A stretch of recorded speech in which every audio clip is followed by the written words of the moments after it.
Y tenemos que seguir porque la siguiente conferencia la va a dar una persona que desde hace más de 15 años ha explicado su experiencia en la realización de servicios de seguridad avanzados y ha diseñado soluciones ofensivas y defensivas para grandes empresas y organizaciones en todo el mundo. Es uno de los pocos profesionales que ha obtenido la certificación GIAC, Security Expert. Con todos ustedes nos va a hablar sobre algo que utilizamos 24 horas al día, WhatsApp. Cifrado de un extremo a otro de WhatsApp es uno de los temas de gran interés. Entonces, un aplauso para Raúl Siles, por favor. Bienvenido, Raúl. Muy bien, bienvenidos a todos a España. Para aquellos que vienen de fuera,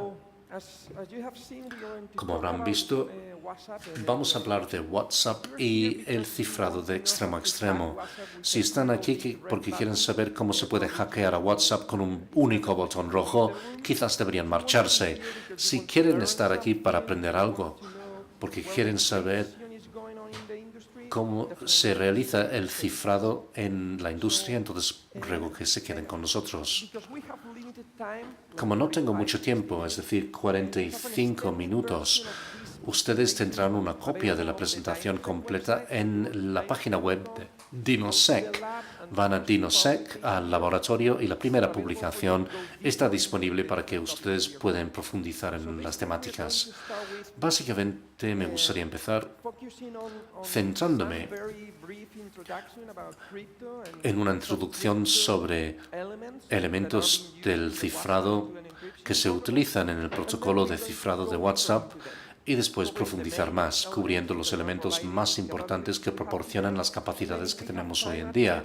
Y si tenemos tiempo al final, voy a hablar un poco sobre la vulnerabilidad de la puerta trasera que se mencionaba antes y también algunas conclusiones y muchas referencias que pueden consultar para profundizar más en este ámbito, en esta temática. Bueno, cuando se habla de mensajes instantáneos y privacidad, ¿cuál es la imagen que les surge cuando hablamos de esto? ¿Quién fue la persona que seguramente diseminó y tocó el tema de la privacidad para los usuarios en todo el mundo? ¿Alguien piensa en una cara, en una persona, alguien que identifican claramente con este mensaje? ¿Están ahí? ¿Están conmigo? ¿Alguien quiere probar suerte? Bueno, seguramente Snowden.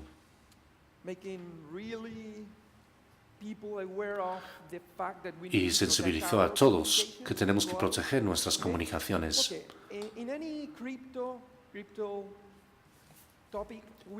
Cuando hablamos del cifrado de la criptografía, vamos a hablar de Alicia y Roberto.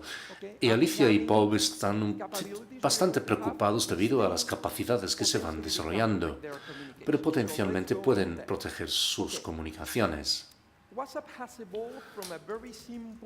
WhatsApp ha evolucionado desde un mecanismo bastante básico que se podría saltar fácilmente a un entorno muy complejo. Como sabrán, hay más de 1.000 millones de usuarios activos y me gustaría profundizar en cómo funciona el cifrado de WhatsApp. Se conoce como cifrado end-to-end o de extremo a extremo, porque ambos usuarios, da igual quién está en el medio, los servidores de WhatsApp, las agencias o cualquier elemento que pudiera tener interés en sus mensajes. Y utiliza un nuevo protocolo que se conoce como Noise Pipes, tubos de ruido. Y el cifrado end-to-end no tiene como objetivo resolver todas las amenazas en WhatsApp. Los servidores WhatsApp pueden obtener metadatos, pueden obtener datos acerca de quién comunica con quién y con qué frecuencia, cuál es la dimensión de los datos que están intercambiando. Y el proceso de registro, todavía no está totalmente cubierto por este tipo de protocolo de cifrado. Hay que proporcionar un número de teléfono para recibir un SMS y así identificarse y también el número. Este es el concepto básico. Y me gustaría hablar sobre el protocolo principal. Se conoce como axolot. Es un animal que se encuentra en México, o el protocolo Signal. Estos animales tienen la capacidad de autorreparar parte de sus cuerpos. Esta es la idea de este protocolo. El protocolo tiene como objetivo autocontenerse y autoprotegerse de diferentes penetraciones e intrusiones de seguridad. Y lo quiero explicar porque seguramente sabrán, a finales o el año pasado, en marzo, un incidente de este tipo ocurrió, pero hay otras soluciones de mensajería que utilizan Signal o variantes del protocolo Signal. Esto es importante para ustedes porque es uno de los protocolos de cifrado de referencia que son cada vez más comunes en nuestra industria y seguramente lo encontrarán en otras soluciones en el futuro. Estas son las dos personas que inventaron Signal. Moxie y Trevor inventaron el protocolo y tienen WhatsApp para aplicarlo. Me gustaría empezar con una introducción sobre la criptografía en relación con las temáticas que tenemos que entender antes de profundizar en el protocolo. Uno de los protocolos o características que vamos a utilizar es Diffie-Hellman. Diffie-Hellman es un protocolo antiguo de intercambio de datos que genera una clave secreta entre dos partes, suponiendo que el canal mediante el cual se comuniquen no es seguro. Utilizan números primos largos y exponenciación y fórmulas matemáticas inversas, que sería el algoritmo en este caso. Es difícil de resolver y desde el punto de vista computacional es bastante caro resolver este tipo de algoritmo. Es recordar que Diffie-Hellman sigue siendo vulnerables a ataques del man in the middle, del hombre en el medio. Y así es como funciona el intercambio de datos Diffie-Hellman. Es el concepto básico. Básicamente tenemos a Alicia y Roberto, Alison, Bob, y lo que van a hacer es acordar los elementos matemáticos basados en números primos. Y Alice genera una clave secreta y también lo hace Bob. Aplicando la fórmula matemática Diffie-Hellman, deriva en una clave pública y lo comparte con Bob. Y Bob hace lo mismo, genera una porción pública de la clave asociada y lo comparte con Alice. Básicamente, calculando las propiedades matemáticas, B, que es alfa a B, lo que Alice puede hacer es coger este valor y hacer esto BA. Por lo tanto, lo tenemos así en este cálculo. Y Bob puede hacer exactamente el mismo cálculo. Y en ambos lados, porque estos valores son iguales, A multiplicado por B y B multiplicado por A es el mismo valor. Lo que han hecho es intercambiar elementos públicos que se basan sobre elementos secretos o privados, pero como resultado pueden tener un valor común compartido. Esta es la idea básica. Este intercambio Diffie-Hellman se puede utilizar en diferentes escenarios. Uno se conoce mucho, es DHE, Diffie-Hellman Ephemeral. Utilizamos en este caso claves temporales. Combinamos diferentes tipos de claves en el protocolo Signal y después tenemos una integración o implantación basada en curvas elípticas, que es otra forma de implementar o implantar la fórmula Diffie-Hellman. En el caso de las curvas elípticas hay dos muy conocidas que se centran exclusivamente sobre X25519, que es el que emplea Signal.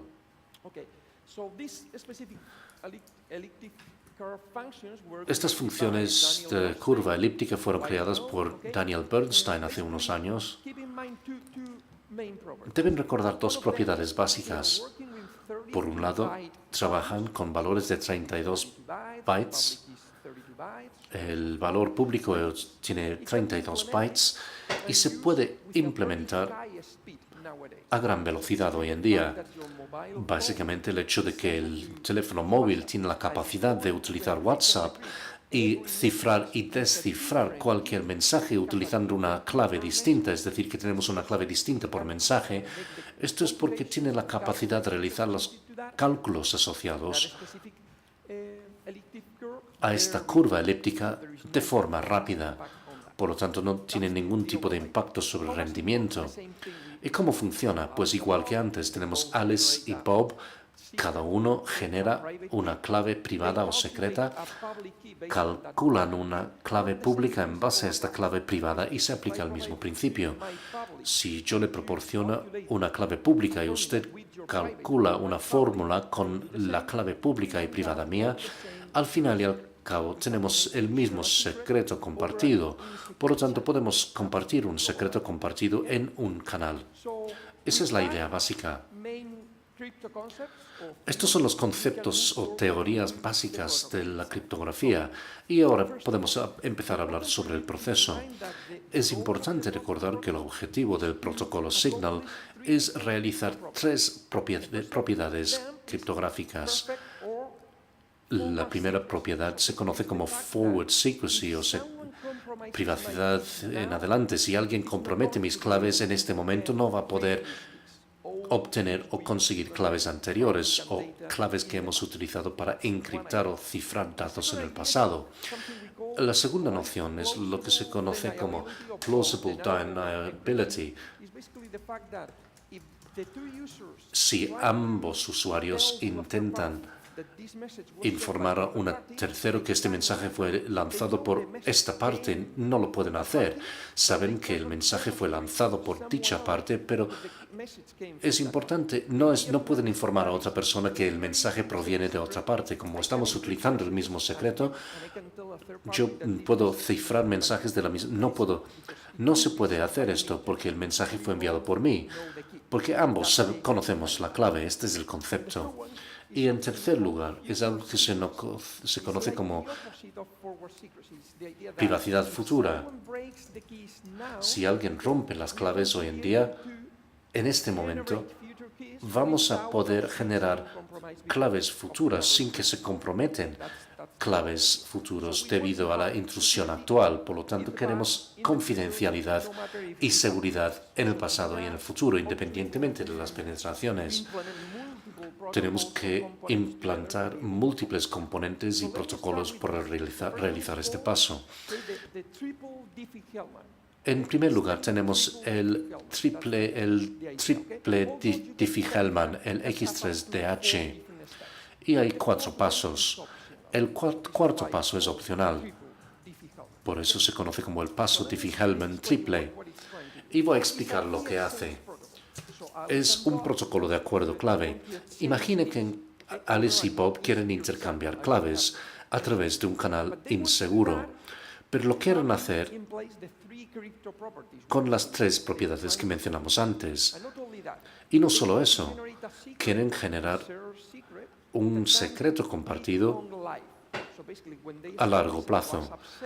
Cuando empiezan o inician una sesión en WhatsApp, esta sesión puede permanecer ahí para siempre y se puede seguir mandando mensajes en la misma sesión entre 2 usuarios.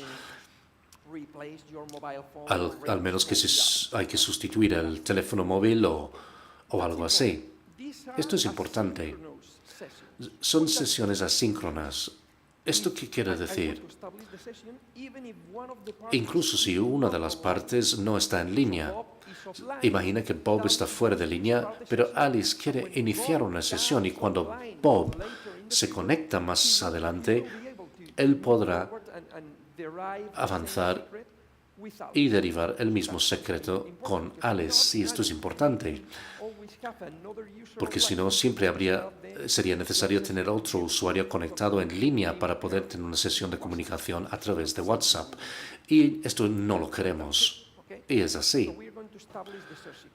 Y así podemos establecer este secreto compartido. Bob tiene que publicar información sobre el servidor WhatsApp, es decir, sobre el servidor intermedio. Serían básicamente una serie de claves que quiere compartir con Alice en el caso de que Bob esté fuera de línea. ¿Qué hace Alice entonces? Cuando Alice quiere comunicarse con Bob, se conecta al servidor, recupera el conjunto de claves, es decir, las claves de Bob son claves públicas porque se han empujado al servidor y potencialmente el servidor podría no ser de confianza. Y después calcula la clave de sesión y manda un mensaje inicial a Bob. Este mensaje inicial contiene toda la información para que Bob pueda hacer exactamente lo mismo, recuperar la información sobre las claves públicas de Alice, realiza el mismo cálculo, pero con el mismo secreto compartido. Por lo tanto, ambos pueden compartir el secreto y pueden empezar a cifrar y descifrar tráfico. Bueno, seguimos. Imagina que tenemos a Bob y a Alice y los servidores en medio. Bob tiene una clave de identidad que básicamente es una clave pública y privada de identidad. Es una clave a largo plazo. Y es una clave que se utiliza para identificar a Bob. Es único a Bob. Bob lo presenta al servidor, Alice recupera la clave y así se pueden empezar a mandar datos a Bob. Es algo que podemos utilizar mediante la criptografía pública. El gran problema con este proceso, recordarán esta comida japonesa, el tofu. Hay un principio que se conoce como el principio tofu. Es el principio de confianza en el primer uso. Y esa clave azul que vimos antes pertenece a Bob y no a otra persona, pero este es otro tema que tenemos que realizar de otra forma. En el caso del WhatsApp, se realiza o se consigue mediante los códigos de verificación para comprobar que una persona específica tiene una clave asignada específicamente a él o a ella. Mediante este primer intercambio, como hemos visto con la clave pública, pues no es suficiente porque podemos identificar a Bob, pero no tenemos ningún tipo de confidencialidad de aquí en adelante. Es decir, cualquier tráfico generado con esta clave se puede descifrar en cualquier momento. Por lo tanto, tenemos que ir incorporando elementos adicionales.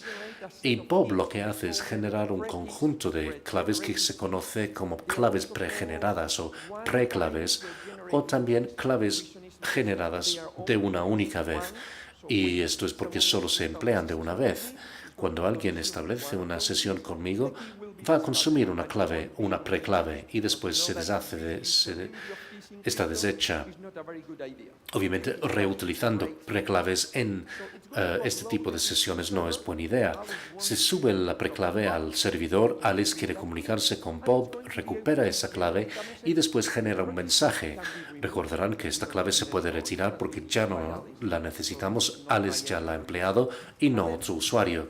Y después Alice puede hablar con Bob utilizando la clave pública a largo plazo y también la clave única de uso único y hablar con Bob. Cuando Bob recibe la comunicación, puede eliminar esta información de la memoria de la aplicación y así evitamos comprometiendo la aplicación. Y de esta forma conseguimos esta confidencialidad o secreto de aquí en adelante y evitando así compromisos y ataques a comunicaciones pasadas. No obstante, en esa situación, alguien podría imitar a Bob diciendo que es una preclave de Bob, por lo tanto hace falta algo más. Tenemos la clave pública y una nueva pública firmada por Bob, así que solo Bob puede firmar esa clave con su propio PIN. Contiene todas las claves o pregeneradas, además de las claves únicas subidas al servidor. Así Alice puede recuperar estas claves para garantizar que es Bob, que es una clave firmada por Bob, que realmente es él y que es una prueba de un único uso. Eso básicamente es el concepto. Esto es lo que conocemos como el conjunto de preclaves, es decir, las claves que Alicia necesita para empezar a hablar con Bob. Y con esto, se puede realizar este intercambio triple Diffie-Hellman. En este punto lo que estamos haciendo es ajustando todas las propiedades que intentamos cumplir y realizar al principio. Bueno, repasamos. Tenemos la clave pública, conocemos la identidad de Bob, tenemos la clave firmada de Bob, sabemos que es Bob, por lo tanto, porque solo él puede firmar esa clave. Subimos estas claves al servidor, tenemos las claves de uso único, por lo tanto no se pueden reutilizar, una clave por usuario por sesión, y todo este conjunto de claves es recuperado por Alice. Es el conjunto de preclaves, pero Alice necesita algo más, es decir, sus propias claves. Ella también tiene una clave de identidad que representa a Alice y también una clave efímera, es decir, una clave temporal que utilizamos para esta sesión. Este es el concepto. Y con todos estos componentes, Alice puede realizar el intercambio triple Diffie-Hellman. Utiliza la clave de identidad de Bob, la preclave firmada de Bob y la clave única de Bob. También Alice utiliza su propia clave de identidad, la clave temporal o efímera, y realiza diferentes intercambios Diffie-Hellman, o 4 incluso si tenemos claves en el servidor que podemos utilizar para derivar el secreto compartido. Y con esto garantizamos la confidencialidad de aquí en adelante porque estamos utilizando este tipo de claves efímeras. Podemos comprobar la autenticidad de Alice y de Bob, conseguir la confidencialidad de aquí en adelante parcialmente y también la confidencialidad de aquí en adelante porque son claves que vamos a eliminar en cuanto podamos. Estas son las propiedades que intentamos realizar. Y con eso tenemos un secreto compartido, algo compartido entre ambas partes. En este caso, solo Alice ha conseguido obtener este secreto compartido, porque suponemos que Bob no está conectado a la red durante todo este tiempo. Y así tenemos una autenticación mutua. Aquí tenemos la confidencialidad de aquí en adelante utilizando estas claves temporales. Para derivar el secreto compartido, compartimos los resultados de estas cadenas para conseguir una clave de 32 bytes en base a la curva elíptica 25519. La siguiente cuestión es la siguiente. Bob, ¿cómo puede obtener el mismo secreto compartido? Para hacerlo, Alice tiene que mandar el mensaje inicial a Bob, es decir, un mensaje que contiene las claves de Alice para que Bob pueda realizar las mismas computaciones. Este mensaje inicial de Alice contiene la clave de identidad de Alice, la clave efímera de Alice y también el identificador de la clave temporal que utilizamos del servidor que pertenece a Bob. Y así, Bob tiene todas las piezas que le faltaban. Estas claves, las 3 claves que puede identificar. Y también Bob puede calcular estas claves. Y como resultado, el secreto compartido. Y así tenemos lo mismo que antes, un intercambio Diffie-Hellman, pero es mucho más complejo, cumpliendo con las propiedades que mencionamos inicialmente. Y esto es todo. Todas las claves privadas se pueden eliminar de la memoria, garantizando la confidencialidad de aquí en adelante y evitando que se comprometan estas claves en sesiones anteriores. Por lo tanto, se ha cumplido el protocolo. ¿Todo lo han entendido con esta visión global del funcionamiento del protocolo? Pero esto es solo el inicio, el protocolo inicial que utilizamos para conseguir un secreto compartido. Pero ahora tenemos que hacer algo más para generar continuamente mensajes entre ambas partes y cifrar y descifrar dichos mensajes utilizando claves únicas específicas por mensaje. Para hacerlo necesitamos algo más, un nuevo protocolo o algoritmo que se conoce como Double Ratchet o trinquete doble. ¿Qué es el algoritmo Double Ratchet? El algoritmo Double Ratchet ¿qué es lo que estamos intentando conseguir? tenemos un secreto compartido y lo que queremos ahora es implantar las propiedades de criptografía sobre la privacidad hacia adelante, etcétera, en un protocolo en el que se cifre todos los elementos. Es utilizar las claves que se tienen para generar nuevas claves de claves anteriores, etcétera, para que podamos seguir moviéndonos hacia adelante en el protocolo y con nuevas claves para los nuevos mensajes. Imaginaos que no tenemos esto, tenemos el secreto compartido y lo queremos cifrar y descifrar. Todos tienen el mismo secreto compartido, es simétrico, se puede cifrar y se puede descifrar y funcionará así. Pero no tendremos las propiedades que estamos buscando. Para tener las propiedades, y por eso se llama double ratchet, son dos elementos, dos partes, dos trinquetes que van evolucionando. Uno es el ratchet de H, el otro es como un algoritmo que proporciona esa privacidad futura, esa future secrecy.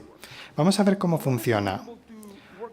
Para poder trabajar con los dos ratchets, con los dos trinquetes, cada vez que Bob o Alice envía un mensaje al otro extremo, va a utilizar la clave Diffie-Hellman.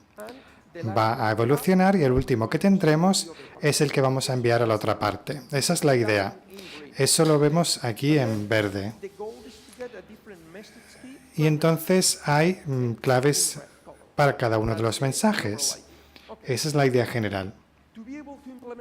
Para poder llevar esto a cabo, vamos a utilizar algo que se llaman cadenas, estructura de datos que va a poder permitir gestionar las diferentes claves y necesitamos tres claves. La de la raíz, utilizado para Diffie-Hellman, y una cadena de envío y otra de recepción.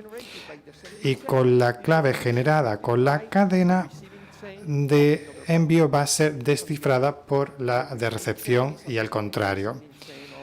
La de envío de Alicia está relacionada con la de recepción de Bob y viceversa. Vamos a comenzar con la segunda, con el ratchet simétrico, con el trinquete simétrico. Es una función hash que va a tener algo de input o una clave anterior y va a generar una nueva clave. Estas son las claves utilizadas en las cadenas de envío y recepción y va a generar una clave de mensaje única. Esta es una función de una sola dirección. SHA-1, por ejemplo, que tienen que ver con claves, se llama HMAC, y es esta idea. No se puede obtener la clave previa de la clave actual y se trabaja con el algoritmo. Ese es el principio principal. Se quieren tener claves únicas para los mensajes. Cuando en el algoritmo se da un paso adelante, se genera una nueva clave y luego otra nueva y otra nueva y otra nueva. Esa es la idea general. ¿Qué pasa con el otro ratchet, con el otro trinquete, el que tiene que ver con las claves Diffie-Hellman? Es fácil comprender. Cada vez que Bob y Alicia intercambian un mensaje, tienen que hacerle saber la clave Diffie-Hellman a la otra parte y esas van a evolucionar con el tiempo. Esa es la idea.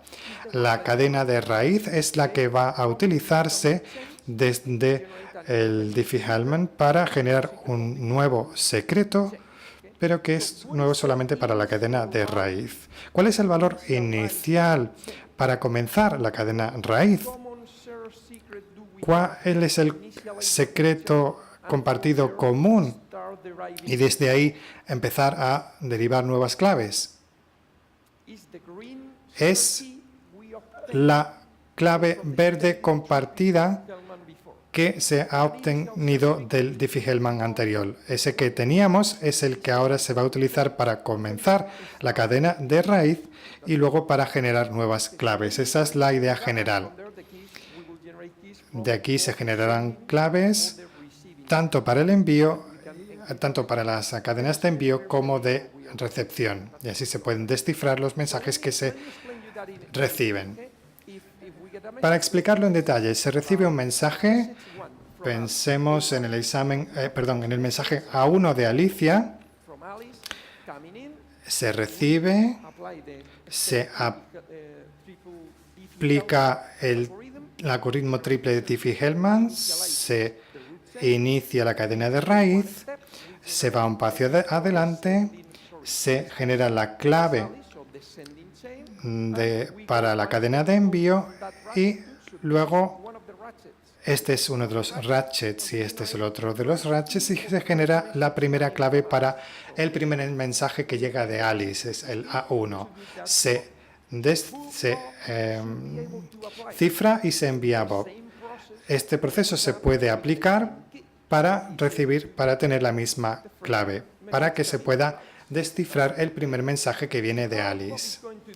¿Cómo va a hacer Bob esto? ¿Cómo lo puede obtener? Básicamente, esto es lo que ya se ha explicado antes. Tenemos las claves al aplicar los trinquetes. Y es como un juego de ping-pong. Se están enviando claves públicas el uno al otro, según de Diffie-Hellman, para obtener esas claves. Tenemos aquí un ejemplo. Cada mensaje va a tener esas claves. Aquí un ejemplo específico. El intercambio Diffie-Hellman siempre va a evolucionar en diferentes pasos para generar una salida nueva Diffie-Hellman con las claves de ambas partes. Esta es la idea. Tenemos a Bob y tenemos a Alice. Bob envía a Alice su clave pública. Alice coge esa clave pública, aplica un Diffie-Hellman y genera un output. El siguiente mensaje de Alicia a Bob funcionará de la misma manera. Se enviará así, Alice lleva a cabo uno de los pasos y se genera el output para crear las diferentes cadenas. Esa es la idea. Y entonces es como si siempre estuviesen jugando al ping-pong, al tenis de mesa, para que esto se pueda hacer. Vamos a ver esto en acción. Tenemos a Bob, que genera una nueva clave, que se la envía a Alice en el primer mensaje. Alice genera una nueva clave, da un paso en el trinquete de Diffie-Hellman, genera el output, y ese output será el mismo del siguiente output generado por Bob. Cuando Alice envía el siguiente mensaje a Bob, tendrá la misma clave pública. Bob hará lo mismo con la clave de Alice y generará el mismo output. Los dos pueden cifrar y descifrar con ese output específico. Y esa misma idea pasará cuando Bob genere una nueva clave para el siguiente paso, para la nueva comunicación, y permanecerá ahí. Y el siguiente paso estará listo para el siguiente mensaje que quiera enviar a Alice. Si vemos todo esto, Bob envía un nuevo sistema a Alice que recibe la clave, va a calcular el output de la clave recibida por Bob y de la clave anterior y será el mismo output que ha sido calculado por Bob antes. Esa es la idea general y así pueden continuar. Alice se preparará para el siguiente mensaje para que se pueda hacer el cálculo antes de enviar el siguiente mensaje. El cálculo estará ahí. Cuando se envía el mensaje a Bob será igual. Se harán los cálculos para tener el mismo output y prepararse para el siguiente mensaje que será enviado a Alice. Se puede ver el proceso completo que se va a repetir continuamente. Esa es la idea. En realidad, estas claves que han sido derivadas aquí no son las claves de los mensajes, son las claves que se han utilizado para poblar las cadenas que hemos mencionado antes, la de raíz, la de envío y la de recepción. En este caso parece obvio que la clave generada en una parte Cuando envío mensajes, es la clave que se genera en la otra parte para recibir los mensajes. Entonces, lo que cifro en esta parte se descifrará en la otra parte con la misma clave. Ese es el concepto general. Pero en realidad no es así. En vez de utilizar eso, la cadena de recepción y de envío, en el medio se pone la cadena de raíz. Aquí tenemos el mismo proceso adelante y hacia atrás con las claves, como hemos visto antes. Como he mencionado, en vez de ser las claves de recepción y de envío, hemos trasladado esto a la derecha y en la parte de en medio hemos puesto la cadena de raíz. La cadena de raíz estará ahí generando las claves y así se tiene una función de derivación extra de la clave y se puede asegurar mucho más esa privacidad hacia adelante. Esa es la cadena raíz. Pero el proceso es el mismo. Se llevó a cabo 2 pasos, se generan los outputs que alimentarán a la nueva fase y se crearán las cadenas finales de recepción y de envío. Recordad que la primera clave que se ha utilizado para iniciar la clave raíz es el secreto compartido del triplete Diffie-Hellman. Vamos a poner todas las piezas en conjunta. Tenemos a Alice y Bob que aplicaron ese triplete Diffie-Hellman, tienen el secreto compartido. Alice envía el mensaje inicial para que Bob pueda tener ese mismo secreto compartido e inician la cadena y empiezan a jugar con los 2 trinquetes, el de Diffie-Hellman para asegurar el secreto hacia adelante, el utilizado por las funciones de derivación de claves con las cadenas de recepción y de envío para asegurar el secreto hacia adelante, y entonces así se puede generar mensajes claves únicas para los mensajes, que es lo que quiere hacer el protocolo. Se inicia, se envía a Alice, Alice lo puede derivar esa primera clave para ese primer mensaje que va a enviar y puede enviar ese mensaje. Estas son todas las piezas que hemos explicado en el diagrama. Cuando esto se tiene así y Alice recibe un mensaje de Bob, puede hacer lo mismo, puede derivar todas las claves para tener la primera clave para el primer mensaje que va a ser recibido por parte de Bob. Esa es la idea general. Hay que tener en cuenta que hasta ahora nos hemos fijado en la parte de Alice, pero no en la parte de Bob. Y para mirar a la parte de Bob necesitamos hacer los mismos cálculos en la otra parte. Y como se ha podido ver, la clave de envío es la misma que la clave de recepción en la otra parte. Por tanto, se puede cifrar y descifrar con la misma clave. Esa es la idea.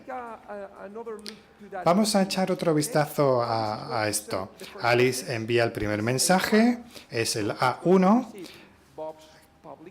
Va a recibir la clave pública de Bob, se iniciará la cadena de raíz, se recibe el valor, se tiene el output y se puede generar esa cadena de envío. Con la cadena de envío se da un paso y se genera la primera clave de mensaje para cifrarlo.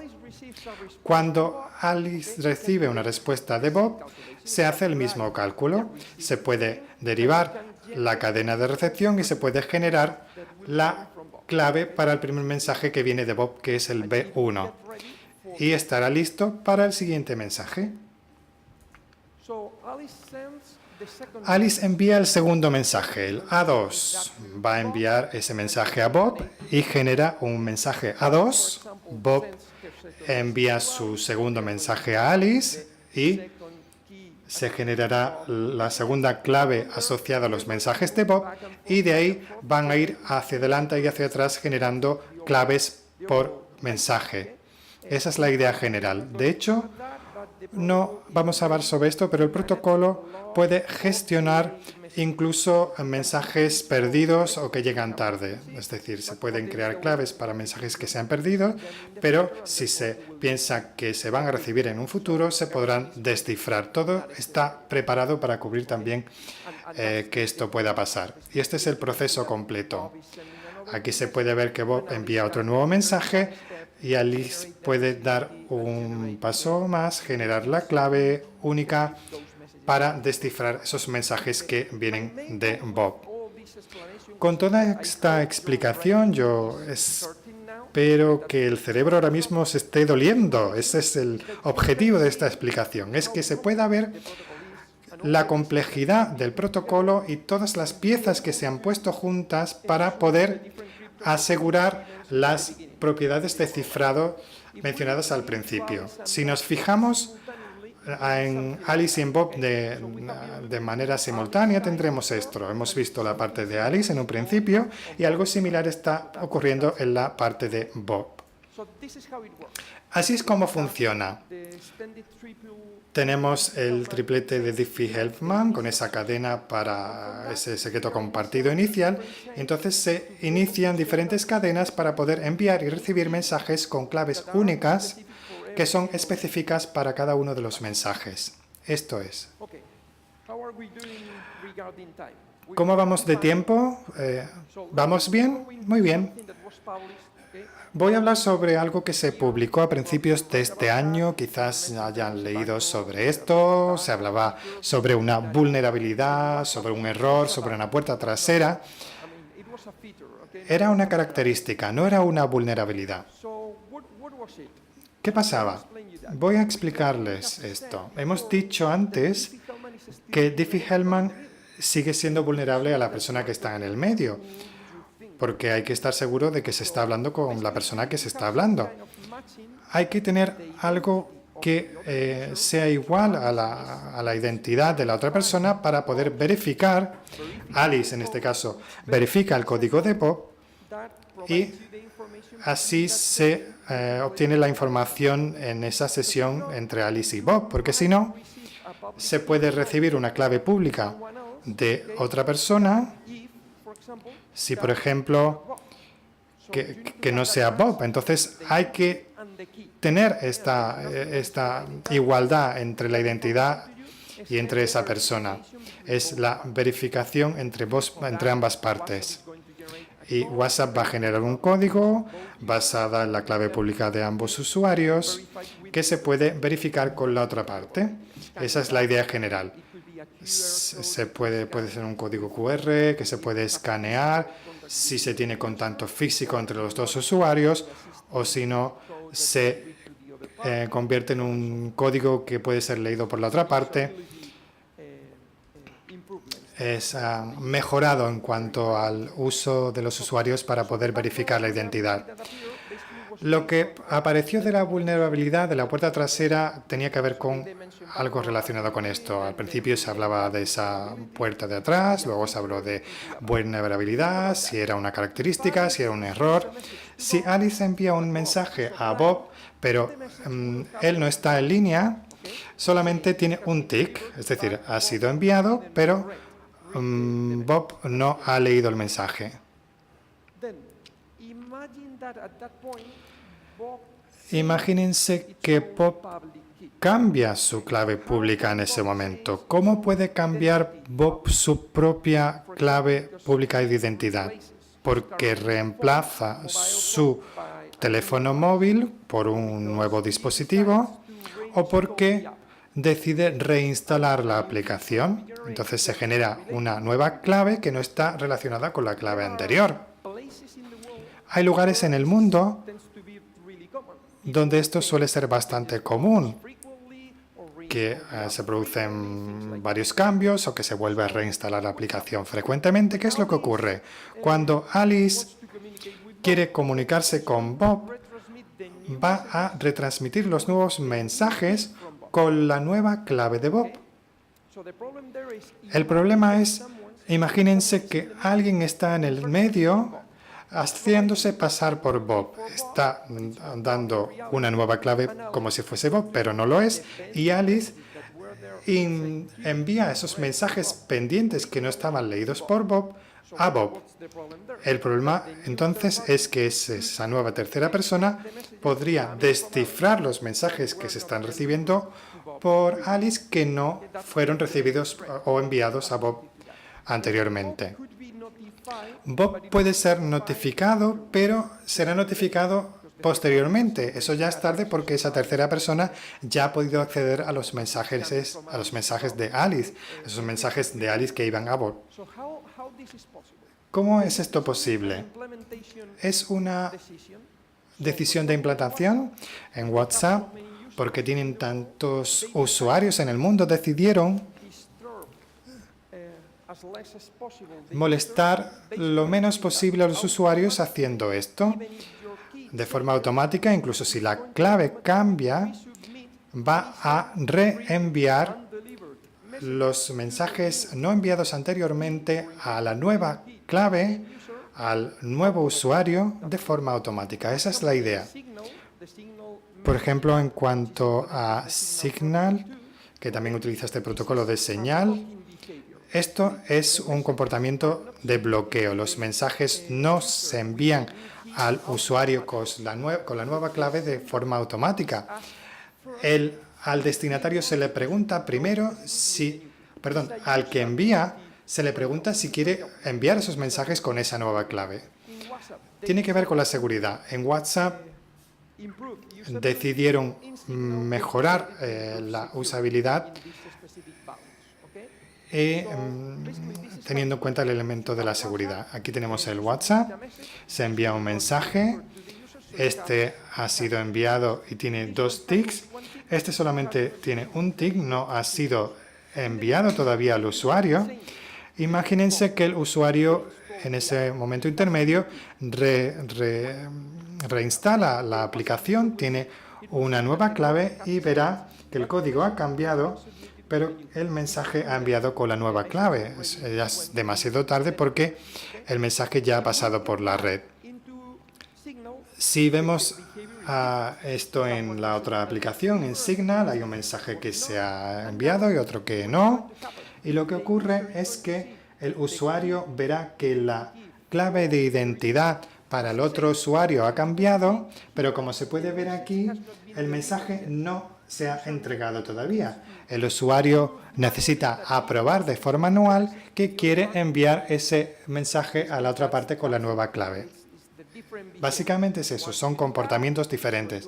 Cuando se ha hecho, se va a pedir autorización y entonces se enviará el mensaje. Básicamente es esta forma de comerciar. Hay que decidir entre los usuarios y la seguridad en algunos elementos. Vamos a terminar con la presentación con conclusiones técnicas que quiero que tengan presentes. Como pueden ver, los algoritmos de protocolo que se utilizan en la comunicación diaria son muy complejos en comparación con los que se tenían 3, 4, 5 años atrás. Estos protocolos de señal se están convirtiendo como la referencia de la industria para la comunicación de mensajería segura en las aplicaciones. Tengan eso presentes. Y para cualquier software hay cosas que hay que tener presentes. Siempre se deja de un lado o la usabilidad o la seguridad. Hay que tomar las decisiones con respecto a una u otra. Es muy importante tener el software de fuente abierta. No diría que el comercial es más o menos seguro, depende del tipo de software, pero teniendo el de fuente abierta, en la era Snowden hay muchas personas a las que les preocupa que su comunicación sea interceptada. Todo esto es importante y se puede ver el código de esa aplicación. También tenemos que tener esas construcciones reproducibles, lo que tienen en este enlace. Se puede coger el código fuente,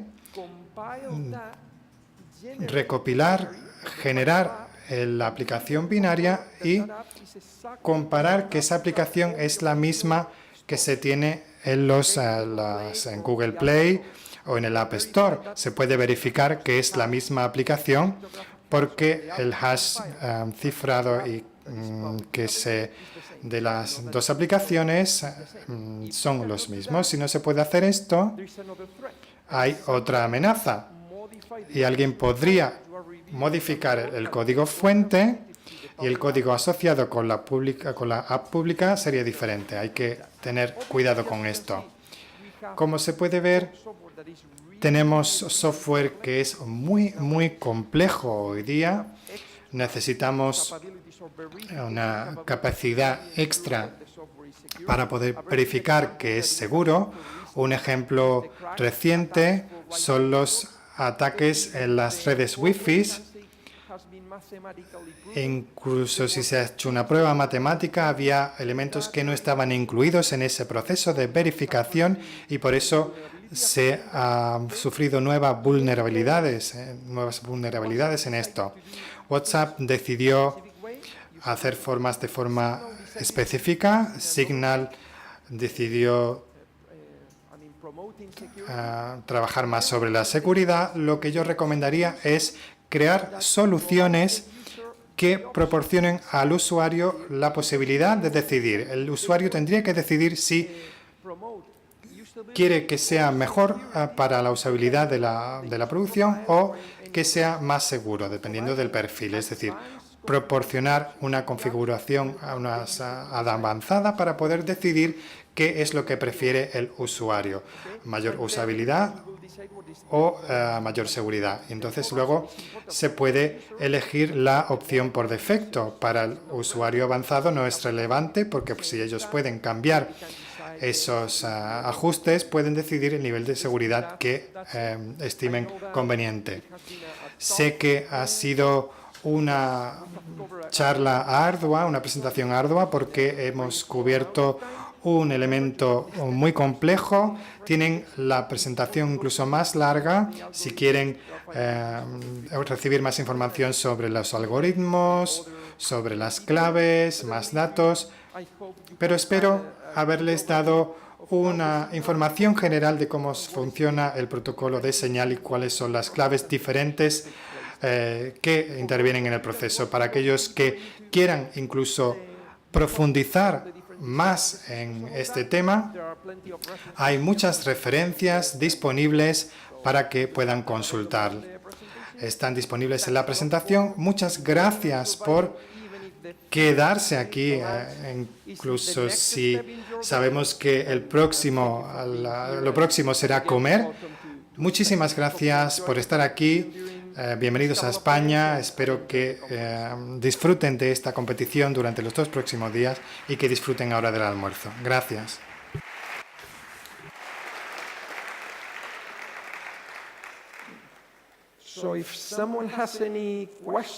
Si alguien tiene preguntas sobre los diferentes temas que hemos cubierto o algo que no está claro, podemos rápidamente contestar. Entonces, por favor, que me pregunten. ¿Alguna pregunta? Hay una pregunta ahí. Si tienen preguntas, por favor, piden el micrófono, porque con las luces es difícil ver dónde están. ¿Puedo hablar en español? ¿Puedo hablar en español? Can I speak in Spanish? Siempre he tenido una duda del sistema que usa WhatsApp, si es muy diferente al sistema que usa Telegram para encriptar y demás. Sí, la pregunta es sobre las capacidades de cifrado en WhatsApp, si es diferente a la otra aplicación de mensajería Telegram. Son totalmente distintos. Telegram implantó su propia solución que no tiene nada que ver con Signal, por lo tanto no hay relación en absoluto. Al principio, cuando WhatsApp empezó a emplearse en diferentes mecanismos de cifrado. En algún momento básicamente se utilizaba en MD5.